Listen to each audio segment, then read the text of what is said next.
नमस्कार, आपके साथ मैं हूं सुखवीर। आप देख रहे हैं आपका अपना चैनल भिवानी हलचल। और आज की खबरें इस प्रकार से।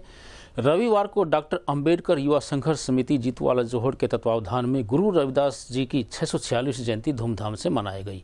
इस अवसर पर प्रदेश के कृषि एवं पशुपालन मंत्री जेपी दलाल ने बतौर मुख्य अतिथि पहुंचकर शिरकत कर कार्यक्रम अध्यक्ष विजेंद्र बड़गुजर की उपस्थिति में गुरु रविदास की प्रतिमा पर पुष्प अर्पित किए। वहीं ब्रिजवासी कॉलोनी में भी पार्षद शिव कुमार गोठवाल ने गुरु रविदास की प्रतिमा पर पुष्प अर्पित करते हुए जयंती को धूमधाम से मनाया। मुख्य अतिथि श्री जेपी दलाल ने अपने वक्तव्य में कहा कि संत शिरोमणि गुरु रविदास जी अध्यात्म ज्ञान की अद्भुत प्रतिमूर्ति थी। उन्होंने जनमानस को समाज में समरसता के लिए प्रेरित किया। उन्होंने कहा कि आज देश व प्रदेश की सरकार उनके बताए मार्ग पर चलते हुए सर्व समाज के कल्याण के लिए कार्य कर रही है। उन्होंने कहा कि प्रदेश की सरकार समानता के साथ काम कर रही है। इसके लिए हमें बिना भेदभाव के आगे बढ़ना चाहिए और संतों महापुरुषों के शिक्षाओं पर समाज चले। इसके लिए सरकार ने संत महापुरुष सम्मान एवं विचार प्रचार प्रसार योजना बनाई है। इस योजना के तहत सभी संतों महापुरुषों के जयंतियों को सरकारी स्तर पर मनाया जा रहा है। लगातार हमारी सेवा में उपस्थित रहते हैं। उनका आज हमारे छोटे से आगमन पर यहाँ पहुँचना हमारे लिए बहुत सौभाग्य की बात है।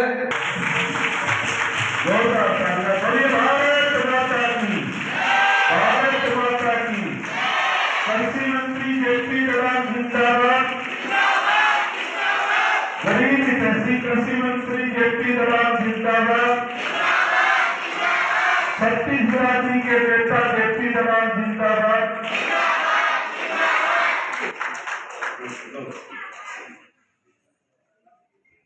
तो बाबा साहब अम्बेडकर हो, वाल्मीकि महाराज हो, या और भी भिन्न भिन्न हमारी संस्कृति के महान पुरुष हुए हैं। सरकारी तौर कि वे समाज एक एक करके बांट के जो बनाओ, हम तो कहते हैं संत सब सभी समाज के हैं, सबके हैं। और इनकी दी हुई शिक्षा किसी एक समाज या एक व्यक्ति के लिए नहीं है, सबके लिए है। और आप लोगों ने बताया कि यहाँ सोसाइटी बना रखी है, बहुत अच्छा भवन देख के वो बिल्कुल तबीयत खुश हुई। तो भाई ग्रांट भी तुमने थोड़ी मांगी कर दें।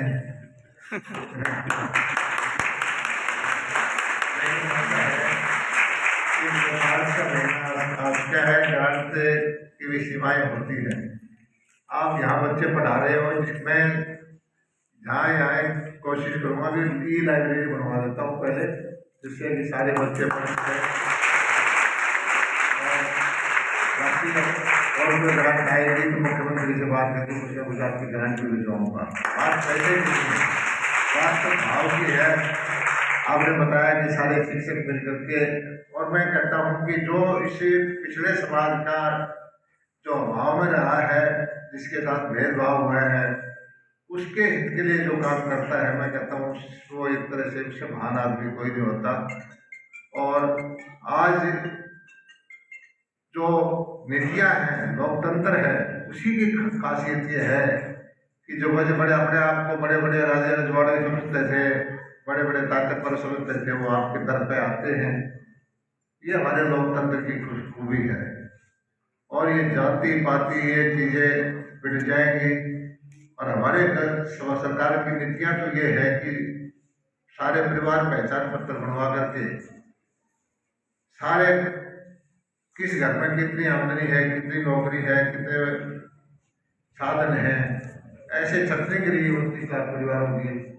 और सारी नीतियाँ, चाहे वो नौकरी हो, चाहे वो हेल्थ कार्ड बनने की बात हो, चाहे प्ले कार्ड बनने की बात हो, भारतीय जनता पार्टी की सरकार का पूरा ध्यान इस तरह है कि पहला हक जो है सरकार के सामने पर, जो कमजोर है, बगैर जाति पाति के कमजोर, आर्थिक रूप से चाहे वो किसी का जाति का हो, उसको दे रहे हैं।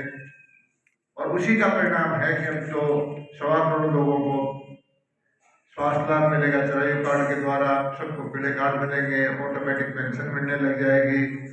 और मोदी जी ने लाल किले से जब ये कहा कि भाई मैं शौचालय बनाऊंगा, तो मजाक उड़ाया था।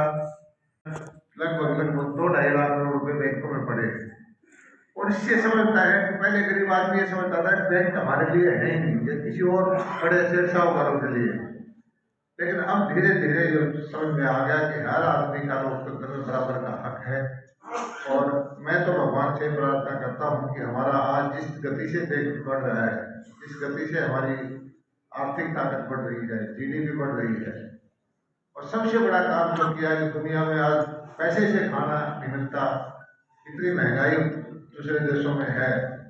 80 करोड़ लोगों को घर बैठे अनाज दिया है, 2 साल हो गए। वैक्सीन का जब जमाना था, सारी दुनिया ये कहती थी भाई भारत का वैक्सीन ही नहीं खरीद पाएगा, बहुत लोग मारे जाएंगे। अब देखो चीन में आज भी बीमारी है, यूरोप अमेरिका में आज भी बीमारी है। अपनी स्वदेशी वैक्सीन से कितना हमें लाभ हुआ। तो ये चीजें करने का मकसद ये है कि आज हम देश, हमारा देश जो है वो ताकतवर हो गया है, और वो ताकतवर हुआ है आप लोगों के आशीर्वाद की वजह से, आम जन के वोट की वजह से। और देश की भी सारी सामर्थ्य जो है आम जन की तरफ ध्यान है, वो पहले वाली प्रथा नहीं है। वो जमाने गए कि गरीब का फर्स्ट डिवीजन मेरिट वाला बच्चा रहा करता, अमीर का बच्चा उसकी नौकरी को खा जाया करता। आज गरीब का बच्चा अगर मेरिट में है तो। साथ ही अम्बेडकर भवन में चल रहे निःशुल्क कोचिंग सेंटर से खुश होकर मंत्री जी ने एक ई-लाइब्रेरी की व्यवस्था कराने का आश्वासन भी दिया। वहीं ब्रिजवासी कॉलोनी में पार्षद शिव कुमार गोठवाल एवं वार्ड वासियों ने संत रविदास महाराज की 646वीं जयंती को मनाते हुए उनके चित्र पर पुष्प अर्पित किए और इसे हर्षोल्लास के साथ मनाया।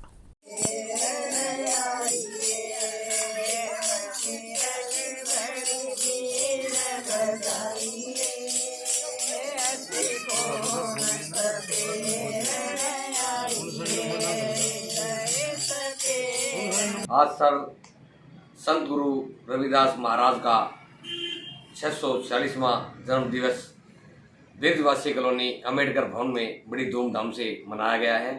ये संत शिरोमणि रविदास महाराज के यहाँ हमारी माता बहनों ने भजन कीर्तन करके आज संत गुरु रविदास का गुणगान किया।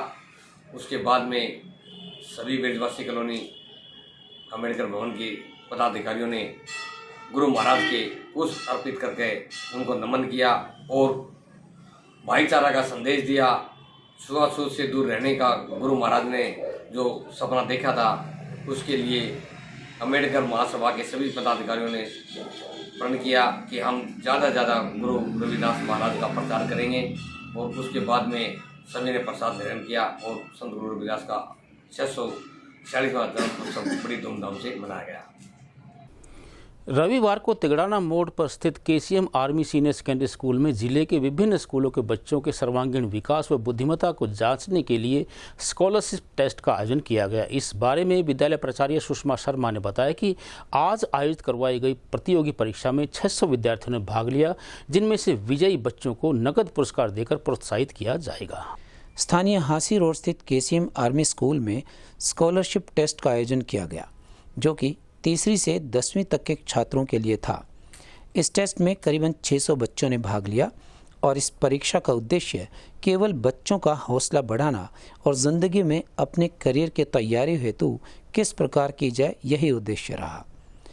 वहीं इस कार्यक्रम में प्राचार्य सुषमा शर्मा ने बताया कि बच्चों ने बढ़ चढ़कर भाग लिया और उनके उत्साहवर्धन के लिए उन्होंने कहा कि विद्यालय में बच्चों के सर्वांगीण विकास पर ध्यान दिया जाता है और उन्हें विशेष रूप से कॉम्पिटिटिव परीक्षाओं के लिए तैयार किया जाता है। वहीं उन्होंने इस अवसर पर आए हुए सभी अभिभावकों का अभिनंदन करते हुए बच्चों का सहयोग करने के लिए उनका आभार व्यक्त किया। आज KCM विद्यालय में हमने आज स्कॉलरशिप टेस्ट का आयोजन किया है। स्कॉलरशिप टेस्ट का आयोजन करने का सिर्फ हमारा एक पर्पस है कि बच्चे अपने नॉलेज को जान पाएं। Special emphasis reasoning, GK, English और मैथ्स पर दिया गया है और क्वेश्चन पेपर इस तरह से हमने बनाया है ताकि किसी भी जगह से, किसी भी स्कूल से पढ़ते हुए बच्चे को उसको टेस्ट करने में कोई परेशानी नहीं हो। इसका उद्देश्य बच्चे में पढ़ाई के प्रति लगाव पैदा करना और अपनी पोजीशन चेक करना कि हमने कि भी अगर आप जितना ज़्यादा इन सब्जेक्ट्स पे एम्फेसिस करेंगे, जोर देंगे, उतना ही आप ज़्यादा compete करने के लिए आगे बढ़ते चले जाएंगे। तो इस स्कॉलरशिप टेस्ट में हमने स्कॉलरशिप सभी क्लासेस के लिए स्कॉलरशिप रखा है। ये टेस्ट क्लास 3rd से क्लास 10 तक आयोजित किया जा रहा है और हर क्लास में टॉप करने वाले बच्चे को कैश प्राइज दिया जाएगा और साथ ही साथ इन बच्चों को प्रोत्साहन के रूप में अन्य फैसिलिटीज भी दी जाएंगी।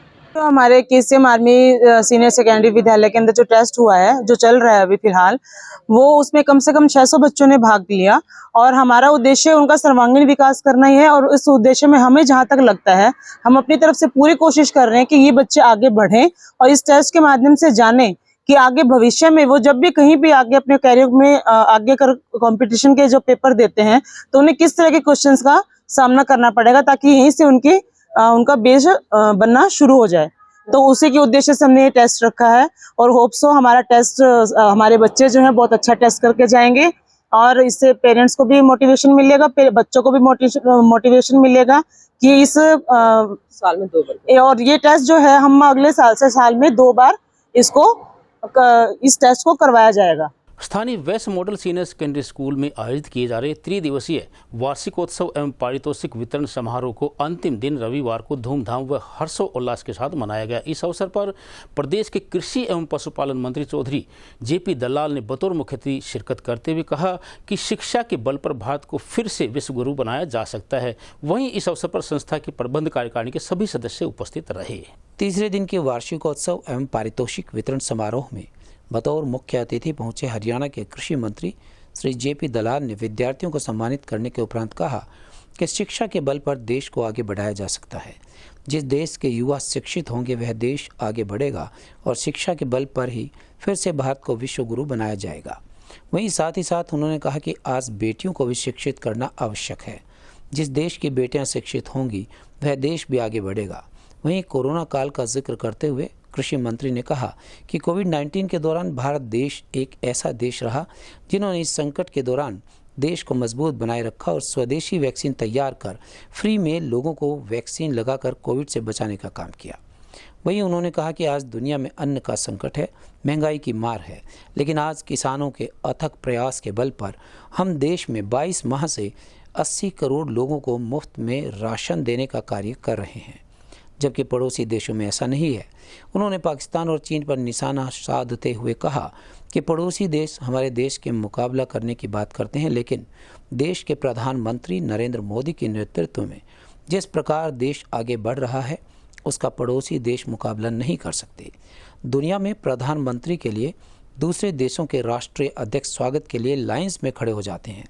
आज अर्थव्यवस्था में भी हम आगे बढ़ रहे हैं और जल्द ही दुनिया में आर्थिक व्यवस्था के आधार पर हम अर्थव्यवस्था में तीसरे स्थान पर होंगे। यह सारा श्रेय शिक्षित वर्ग को ही जाता है। हमारी सरकार आज शिक्षा पर जोर दे रही है। नई शिक्षा नीति तैयार की गई है जिसका सीधा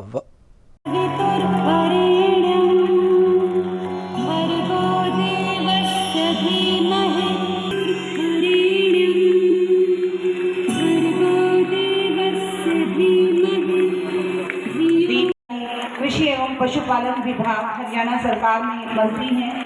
आप सफल राजनीतिज्ञ हैं, सफल किसान और सफल व्यवसायी हैं। मेरा हार्दिक अनुभव में योगदान रहा है। रायपुर, टोहाना, गुरुग्राम आदि अनेक शहरों में आपके स्कूल और कॉलेज चल रहे हैं। डॉक्टर पवन कुमार जी ग्वानेवाला से भी मेरा अनुरोध कि वे भी कुछ पानी पहुँचाने में श्री जेपी दलाल जी का महत्वपूर्ण योगदान रहा है। हरियाणा विधानसभा में भिवानी के लोकप्रिय विधायक हैं। आप हरियाणा सरकार में मंत्री हैं। वैश्य मॉडल सीनियर सेकेंडरी स्कूल के उपाध्यक्ष हैं। वे पुष्प गुच्छ के माध्यम से स्वागत एवं अभिनंदन करें हमारे आज के अति विशिष्ट अतिथि श्री शिवरतन जी गुप्ता का। श्री शिवरतन जी गुप्ता वैश्य महाविद्यालय से इस कैडेट की ट्रेनिंग चल रही थी। अभी मैम ने अपनी रिपोर्ट में जिक्र किया था।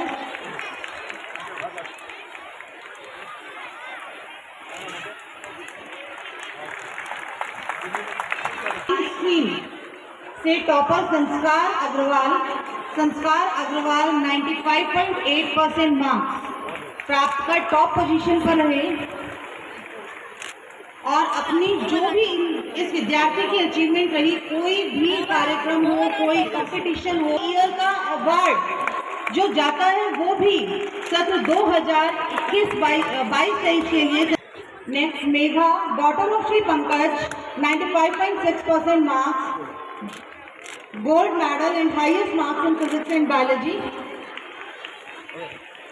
नेक्स्ट भी जा रहा है Yash Kanwar Shri Karamvir, second rank in non medical, 93.8% marks, silver medal of 50 ग्राम।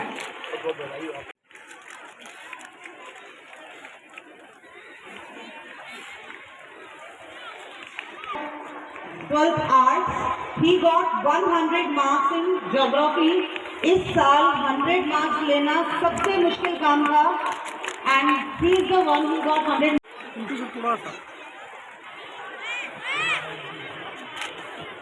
यहाँ अभी जो जितने भी मेडल्स वितरित किए जा रहे हैं ये गोल्ड प्लेटेड सिल्वर मेडल्स जो हैं वो आज के प्रोग्राम में इन विद्यार्थियों को दिए जा रहे हैं। कुमारी Mansi, daughter of Shri Shiv Kumar Gupta from 12th commerce, 3rd rank. Pension बहाली हमारी सरकार आती है तो पुरानी पेंशन योजना लागू करेंगे। देखिए, जो इस तरह की राजनीति करना चाहते हैं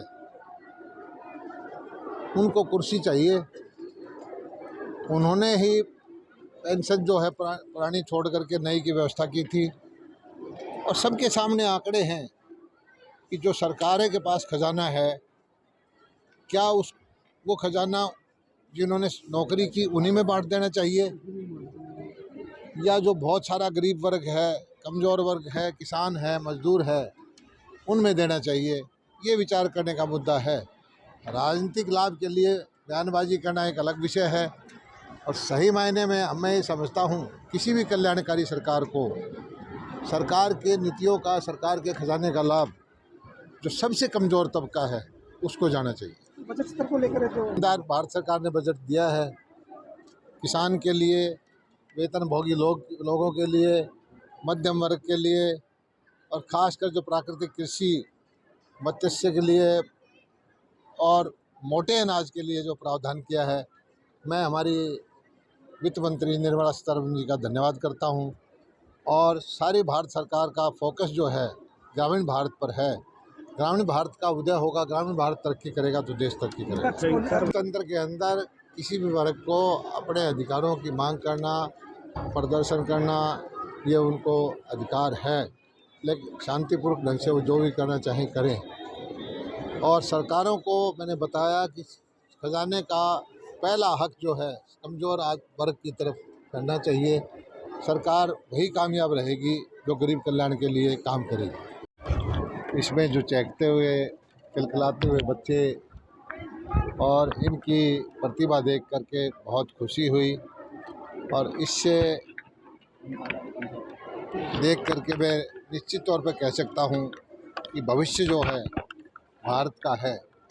हमारे बच्चे चाहे वो एक्स्ट्रा करिकुलर एक्टिविटी हो, चाहे खेल हो, चाहे शिक्षा हो, और हौसले से भरे हुए जिस ढंग से प्रदर्शन कर रहे हैं तो देश आगे बढ़ेगा।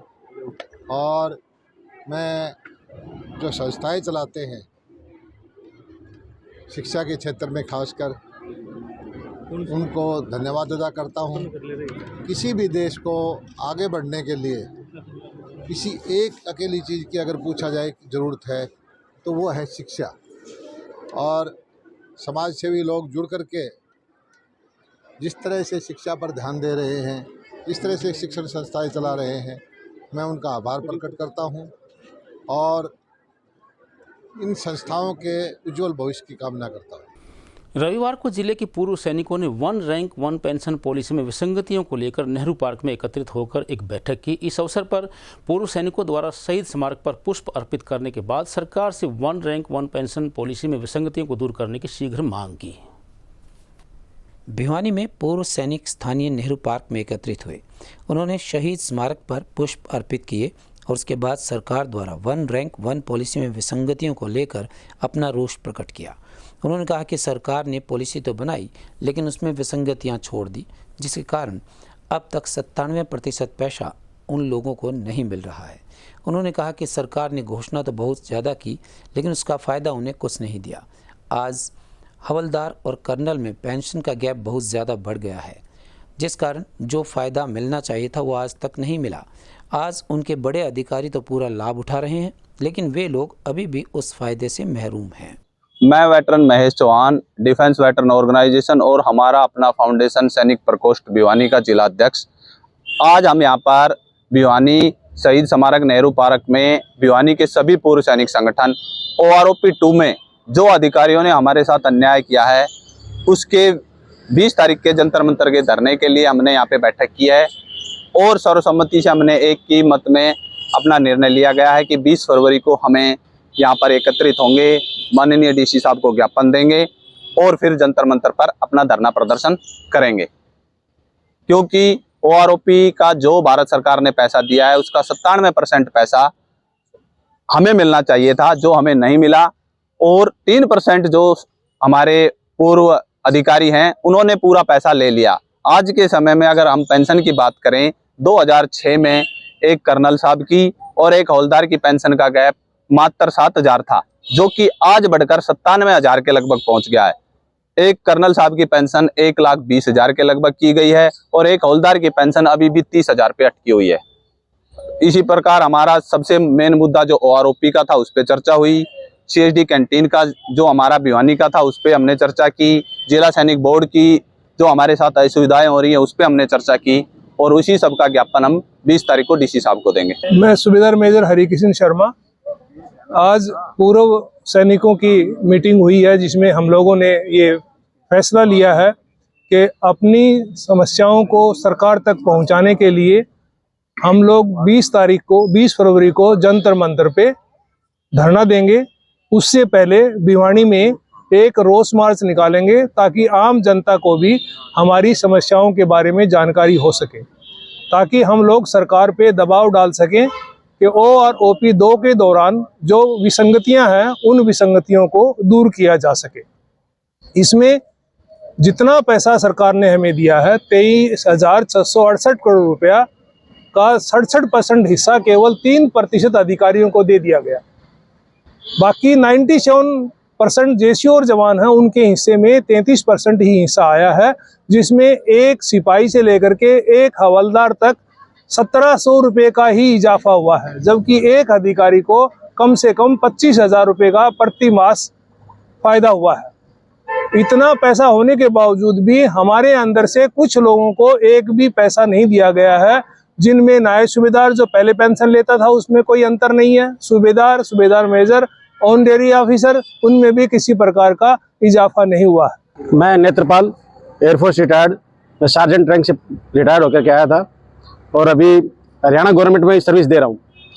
हमें बड़ा दुख हो रहा है कि भारत सरकार, हम मोदी सरकार जिसको बोलते हैं, 2014 में रेवाड़ी में जो रैली की थी वहीं से BJP सरकार का उद्गम हुआ था और हम सैनिकों ने आज भारत सरकार का जो मॉडर्नाइज सिस्टम है उसको तैयार किया था। लेकिन अब सरकार भूल चुकी है। आज से जो सैनिक बाहर आ चुके हैं, वेटरन है, उनकी तरफ कोई भी ध्यान नहीं दिया जा रहा है, उनकी फैमिली की तरफ कोई भी ध्यान नहीं दिया जा रहा है। डिफेंस मिनिस्ट्री के लेटर जारी हो जाते हैं लेकिन कोई भी स्टेट गवर्नमेंट उन लेटरों को इम्प्लीमेंट नहीं करती है। आज जो हम यहाँ पर इकट्ठा हुए हैं, air force association, defence veteran, HESL और काफी हमारे संगठन है जो यहाँ पे इकट्ठे हुए हैं, सभी ने यहाँ पे मंत्रणा की है और अब भारत सरकार को जगाना चाहते हैं। मेरा नाम Mohit Yadav, son of Motilal Yadav, late Motilal Yadav. उनका निधन 15 नवंबर 2022 को नासिक में हुआ था और एयरफोर्स की तरफ से जो भी फैमिली को हेल्प करने के लिए अमाउंट दी जाती है वो कोई अमाउंट अभी हमें प्राप्त नहीं हुई है। 2 महीने हो चुके हैं पर किसी तरह का कोई भी एक्शन नहीं लिया गया है, ना ही एयरफोर्स की तरफ से ना ही गवर्नमेंट की तरफ से।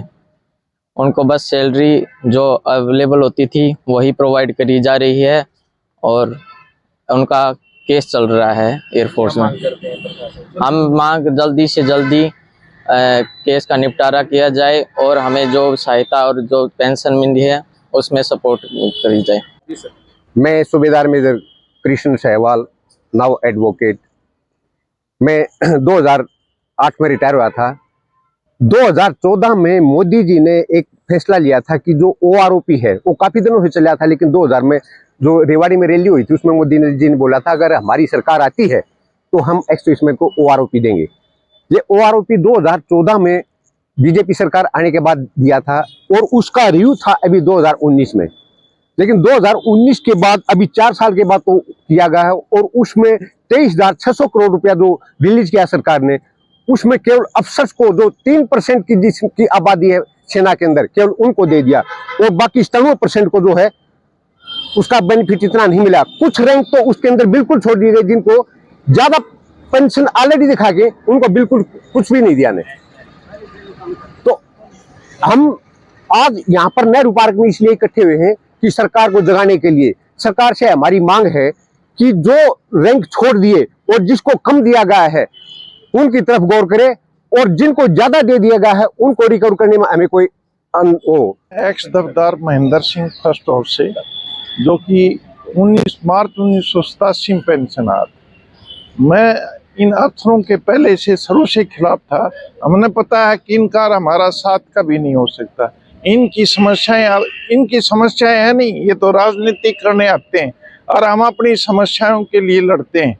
मैंने 87 में कोशिश की थी एक एक्स सर्विसमैन का जय जवान संगठन बनाने की, लेकिन हम उसमें कामयाब नहीं हुए क्योंकि हम जैसे सावड़ गांव में गए, हम 5 आदमी। दफ्तर महेंद्र सिंह जो कि 1987 में पेंशनर था, मार्च 1987 में। तो अफसरशाही सिर्फ अपना फायदा देखती है, जवान का फायदा कभी नहीं देखती, क्योंकि जो भी बड़ा होता है वो छोटे को खा जाता है। जैसे अभी अडानी निगल रहा है छोटी कंपनियों को, इसी तरह से हमारे जो जर्नल हैं वह हमारे को निगल रहे हैं, हमारे नाम पर पैसा खा रहे हैं दबा करके। जितने भी एक्स सर्विसमैन लीग हैं ये सारे के सारे अफसर उनके अध्यक्ष बने बैठे हैं, जबकि मेजोरिटी हमारी है जवानों। बीती शाम भिवानी के गांव देवराला के निकट एक निजी स्कूल की बस ने एक मोटरसाइकिल सवार को टक्कर मार दी। घटना के बारे में दिलीप कुमार ने बताया कि बुरी तरह से घायल सज्जन कुमार को जिला सामान्य अस्पताल में लाया गया, जहां पर चिकित्सकों ने उपचार के दौरान सज्जन कुमार को मृत घोषित कर दिया। वहीं पुलिस के जांच अधिकारी ने परिजनों के बयान पर मामला दर्ज करते हुए अपनी जाँच आरम्भ कर दी है।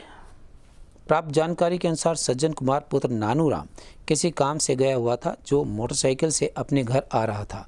देवराला के निकट एक निजी स्कूल बस की बाइक से टक्कर हो गई, जिससे उसकी मौके पर ही मौत हो गई। मृतक सज्जन कुमार की 6 माह पहले शादी हुई थी। मृतक के परिजनों ने सरकार से मांग की है कि मृतक के परिजनों की आर्थिक मदद की जाए और बस चालक के खिलाफ सख्त से सख्त कार्रवाई की जाए। इस मामले में जांच अधिकारी ने बताया कि पुलिस ने मृतक के भाई के बयान के आधार पर मामला दर्ज कर अपनी कार्रवाई शुरू कर दी है। दिलीप कुमार मृतक के चाचा ने बताया कि मृतक सज्जन कुमार की 6 माह पहले ही शादी हुई है। वह किसी काम से तो शाम गया हुआ था। रास्ते में गांव के निकट एक निजी स्कूल की बस ने उसे टक्कर मार दी, जिससे उसकी मौके पर ही मौत हो गई। उन्होंने सरकार से मांग की है कि मृतक सज्जन कुमार के परिजनों की आर्थिक मदद की जाए और बस चालक के खिलाफ सख्त कार्रवाई की जाए। ये कल रात को एक एक्सीडेंट के बारे में पुलिस को इन्फॉर्मेशन मिली थी कि एक सज्जन कुमार नाम का लड़का जिसकी देवराला और रोड पर एक्सीडेंट हो गया है, जिसको यहाँ चेत सुकेरी से रेफर होने के बाद जीएच भिवानी लेकर आए थे, जिसकी मृत्यु हो गई थी बाद में। आज उसी के संबंध में पुलिस से कार्रवाई की जा रही है। जो उनके ही चाचा के भाई लड़के हैं जो राकेश कुमार जी, वो भी उनके साथ साथ मोटरसाइकिल पे आ रहे थे, जिन्होंने ये सारी घटना अपनी आंखों से देखी थी। उनके ही बयान पे हमने एफआईआर दर्ज की है और उसी पर हम कार्रवाई कर रहे हैं और जल्दी हम ड्राइवर को और गाड़ी को कब्जे में लेके कार्रवाई करेंगे। किसके साथ एक्सीडेंट हुआ? एक्सीडेंट हुआ है जी, एक कोई बस है, स्कूल की बस, जो ओबरा स्कूल से संबंधित है। अभी फिलहाल इतना ही पता चला है, आगे जैसे भी होगा पता करके बस की कार्रवाई करेंगे। मेरा नाम दिलीप कुमार है जी। मैं रिश्ते में जो जिस बच्चे की मौत हुई उसका चाचा लगता हूँ, वो मेरे परिवार से ही है। और कल वो अपने किसी प्रसंग घरेलू कार्य से तो शाम गया हुआ था। वापस घर जब आ रहा था करीबन 4 बजे के आसपास, एक ओबरा प्राइवेट स्कूल की बस थी जिसका चालक लापरवाही से बस चला रहा था। उन्हें सीधे ही बच्चे के ऊपर से उतार दी, जिसके एट द स्पॉट मौत हो चुकी थी। बच्चा शादीशुदा है और आज से 6 महीने पहले ही इसकी शादी हुई है और इसके पास कोई भी नहीं मजदूरी का कार्य करता है। इनके पास कोई किसी प्रकार का जीविका का साधन नहीं है। इसकी साथ वो की जाए, मदद की जाए। रविवार को भिवानी के बीपीएल कार्ड धारकों ने एकत्रित होकर सरकार के खिलाफ अपना रोष व्यक्त किया। इस बारे में बीपीएल कार्ड धारकों ने भिवानी हलचल टीम को बताया कि जरूरतमंदों के कार्ड कट चुके हैं। वहीं उन्होंने सरकार से मामले की जांच करने के बाद दोबारा से बीपीएल कार्ड करवाने की मांग की। सरकार द्वारा चलाई जा रही बीपीएल कार्ड योजना के तहत बीपीएल कार्ड बनने व कटने को लेकर लोगों ने रोष जताया है। स्थानीय जीतूवाला जोहड़ क्षेत्र के लोगों ने इस संबंध में बताया कि उनके बीपीएल कार्ड तो काट दिए गए हैं और जिन लोगों की इनकम 4 से 5 लाख तक ऐसे लोगों के कार्ड बना दिए गए हैं। उनका कहना था कि वास्तव में गरीब आदमी का राशन कार्ड भी काट दिया गया है, जिससे उन्हें मिलने वाली सारी सुविधाएं भी काट दी गई हैं। अतः उन्होंने सरकार से गुहार लगाई कि इस तरह की त्रुटियों को दूर कर उन्हें न्याय दिलवाया जाए और उनके कार्ड दोबारा से बनवाए जाएं।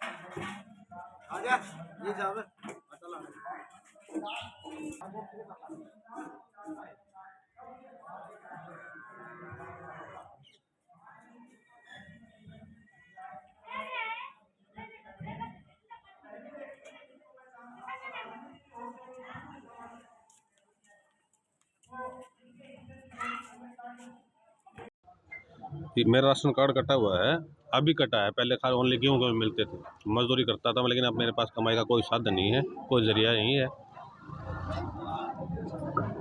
आप बताओ। पहले ओनली गेहूं मिलते थे, अब वो भी बंद हो गया है सर। डिफॉल्टर क्या करें? डिफॉल्टर के पास गए था, मतलब वैसे क्या करें अब हम, जब पीछे से जो कट गया। पीला राशन कार्ड था जी, मेरी फैमिली आईडी में इनकम है 1,40,000 और उन्होंने कई साल से पीला राशन कार्ड था, लेकिन अपने आप काट दिया जी। पता नहीं क्यों मैसेज आया मोबाइल के ऊपर, बोले आगे आपका फैमिली आईडी का आधार पर काट दिया, लेकिन फैमिली आईडी में मेरी इनकम पहले 1 लाख थी, उसके बाद में बैठे बैठे 1,40,000 कर दी। क्या नाम? मेरा राजपाल नाम है जी। यहीं किराए पर रहता हूँ जी, 15 साल से मजदूरी करूँ जी। सर जी, मैं नरेश हूँ जी, जीतूवाले जोड़ से हूँ जी। मैं जी किराए पर रहता हूँ। आर्या कार्ड बना हुआ था जी, और आर्या में गेहूँ मिलते थे जी, वो गेहूँ भी मिलने बंद हो गए जी। और जिसमें मेरी फैमिली आईडी कार्ड उसमें फैमिली उसमें जी 80,000 इनकम है लिख रहा है जी।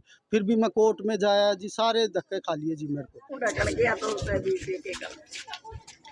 जी। मेरा राशन कार्ड काट दिया गया है और जी मेरे परिवार में कमाने वाला कोई नहीं है। मेरी लड़की हो रही है शादी के लायक और कमाई है नहीं जी, किस तक खवाऊं मैं बालका ने। मैं वार्ड नंबर 18 से वार्ड पार्षद प्रतिनिधि भी हूँ और डिपोल्टर भी। ऐसा है सर, ये जो सर्वे हुई है ना पीले कार्ड की, जो फैमिली आईडी से जो ऑटोमेटिक अपडेट हो गया राशन कार्ड निकले, इसमें सरेआम धांधली हो रही है। मेरे पास ऐसे ऐसे कार्ड धारक आए हैं जिनके करोड़ों रुपए के प्लाट है, प्रॉपर्टी है, उनका कार्ड बन के आ गया पीला। वो मेरे पास आए कि भाई हमारा कटवायो कार्ड,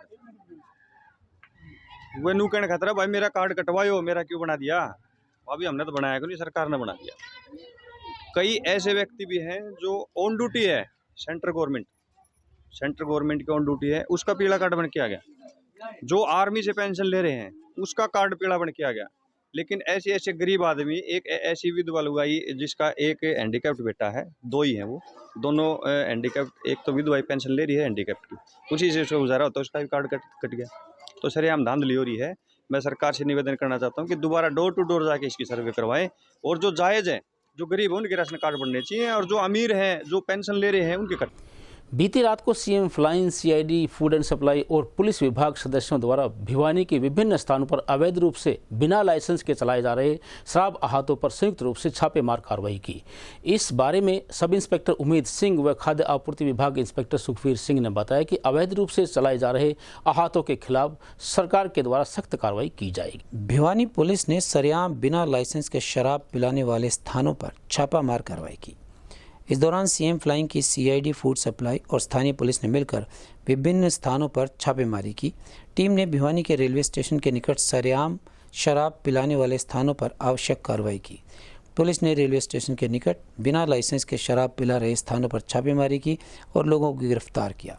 इस मामले में पुलिस ने खुलेआम शराब पिलाने वाले लोगों के खिलाफ मुकदमा दर्ज कर लिया और अपनी कार्रवाई भी शुरू की। सब इंस्पेक्टर उमेद सिंह ने बताया कि CM flying, CID, food supply विभाग की संयुक्त टीम ने मिलकर विभिन्न जगहों पर छापेमारी की है। इस दौरान सरेआम शराब पिलाने वाले लोगों के खिलाफ सख्त से सख्त कार्रवाई की गई और पुलिस ने इस मामले में मुकदमा दर्ज कर लिया है।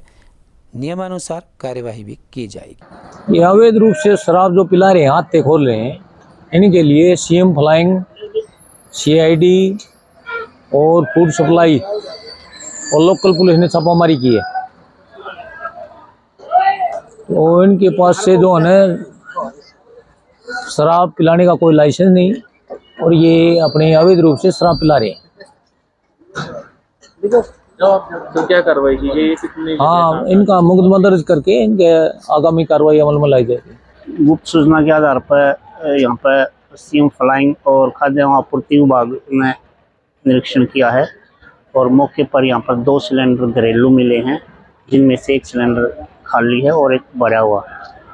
तो इन सिलेंडरों को जब्त कर लिया गया विभाग द्वारा और आगामी कार्रवाई हेतु जिला नियंत्रक महोदय को रिपोर्ट इसकी भेज दी जाएगी कल। क्या कार्रवाई होती है इस प्रकार के मामले में, या क्या आप चेतावनी देना चाहेंगे जो इस प्रकार के? नहीं, ये जब्त कर लिए गए हैं सिलेंडर। बाकी आगामी कार्रवाई हेतु हमें जो हमारे साहब को भेजने हैं, वहाँ से जो भी कार्रवाई बनती होगी वो कल करेगी। सर नाम? मेरा नाम सुखवीर है, इंस्पेक्टर फूड एंड सप्लाई से। आज की खबरों में बस इतना ही। अब मुझे दीजिए इजाजत। देखते रहिए आपका अपना चैनल भिवानी हलचल।